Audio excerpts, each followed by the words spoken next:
பேருங்க?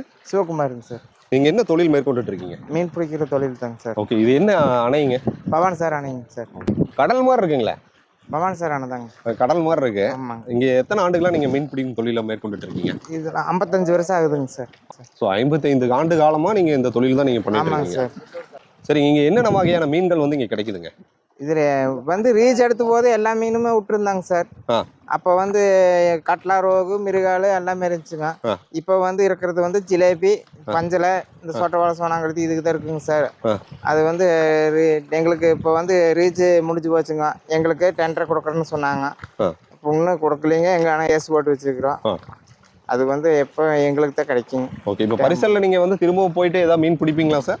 பிடிப்போங்க சார். இப்படி ஒரு 10 மணி வரைக்கும் பிடிப்போம். 10 மணி வரைக்கும் பிடிப்பீங்க. என்னென்ன மீன் கட்லா, ரோகு இதுதான் கிடைக்குதுங்களா? இல்லைங்க, ஜிலேபி குஞ்சு தான் கிடைக்குதுங்க. பெரிய மீன் பூரா அழிஞ்சிருச்சுங்க. மறுபடியும் நாங்கள் குஞ்சு விட்டு வளர்த்தனாத்தாங்க. ஆமாம். சரி, என்ன ரேட்டுக்கு கொடுக்குறீங்க? நாங்கள் இந்த ஜிலேபி ஒரு 30 ரூபா 20 ரூபாய்க்கு கொடுப்போங்க சார். கிலோ பெரிய லெவல்லாம் மீன் இல்லைங்க. இங்க வாங்கிக்கிறாங்களா இல்ல நீங்க எங்க அனுப்புறீங்க? நாங்க கடைக்கு ஏதோ கொண்டு போனா தாங்க. யார் வாங்குறதுக்கெல்லாம் யாரும் வரமாட்டாங்க சார்.